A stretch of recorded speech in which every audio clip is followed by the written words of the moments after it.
Bonjour à tous! Dans cette vidéo, je vais vous expliquer comment rédiger une lettre de motivation efficace, un élément souvent redouté, mais essentiel dans votre dossier de candidature. Que vous soyez débutant ou expérimenté, une lettre bien structurée et personnalisée peut faire la différence. Suivez mes conseils pour convaincre les recruteurs de votre motivation. La lettre de motivation doit être claire et bien structurée. Voici les parties à respecter.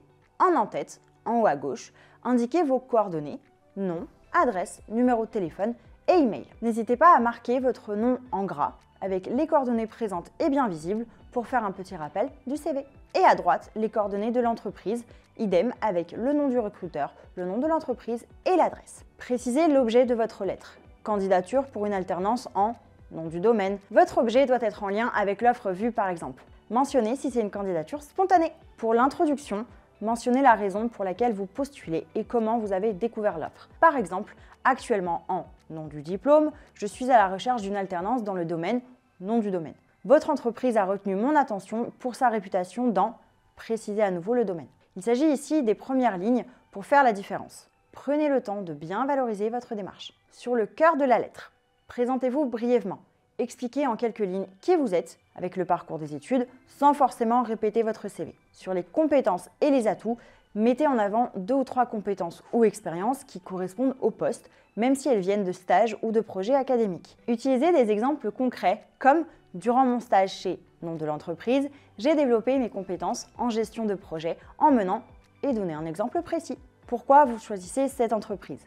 Démontrez que vous avez fait des recherches sur l'entreprise et que vous comprenez ses enjeux. Votre engagement dans le nom du domaine correspond à mes valeurs et à mes aspirations professionnelles. Sur la conclusion, concluez en exprimant votre motivation à rencontrer le recruteur. Je serai ravie de pouvoir vous exposer plus en détail mes motivations lors d'un entretien. Je vous remercie pour l'attention portée à ma candidature et reste à votre disposition pour toute information complémentaire.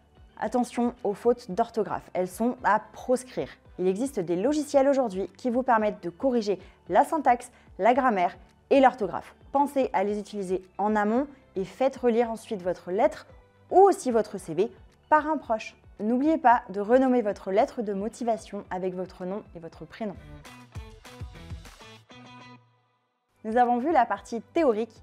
Passons à la pratique. Je vais maintenant vous présenter 2 lettres de motivation avec des arguments différents. Sur la lettre que je vous présente, vous avez les informations du candidat qui a le nom en gras, ses coordonnées présentes et bien visibles et qui rappelle donc son CV. L'objet, il est défini, il est mentionné et surtout en lien avec l'offre vue. Au niveau du corps de texte, il y a une introduction avec la raison pour laquelle le candidat postule, le projet mentionné et la vision de pourquoi la personne candidate. Sur le cœur de la lettre, le parcours est expliqué et les compétences sont bien mises en avant. La personne explique qu'elles sont transverses et ce qu'elle pourra amener à l'entreprise, comme la gestion de projet et la coordination des équipes. En conclusion, le candidat exprime bien sa motivation à nouveau et précise qu'il est ouvert à rencontrer l'entreprise. Ses disponibilités ne sont pas mentionnées, mais le candidat précise qu'il est réactif pour indiquer qu'il répondra rapidement aux besoins. Et passons maintenant à la deuxième lettre. Comme vous pouvez le constater, ici, il y a bien les coordonnées. Tout est mentionné, les informations importantes y sont, mais il manque les coordonnées de l'entreprise qui sont nécessaires. Sur l'objet, la personne ne rappelle pas le poste visé ou vu sur les offres. Il est un peu trop générique. Pensez à reprendre le phrasé utilisé par l'entreprise ou à mentionner le diplôme visé pour avoir plus d'impact. Sur le corps de texte, et notamment l'introduction, la phrase est très claire, mais elle pourrait être complétée par des détails de l'expérience. Mentionnez ici les compétences que vous avez acquises dans vos précédentes expériences ou formations. Sur le cœur de la lettre, il manque une grande partie du texte pour que la lettre soit bien constituée. Il serait utile de mentionner pourquoi ce domaine vous passionne ou comment vous envisagez de contribuer à votre futur établissement.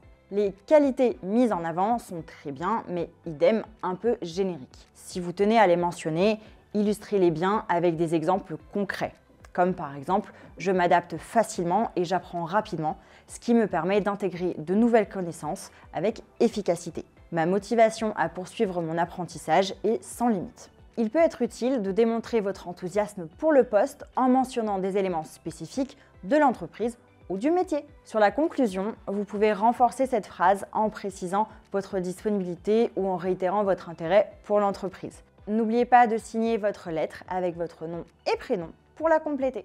Maintenant que vous savez tout, place à la rédaction. On vous attend sur notre site Upso pour démarrer votre projet.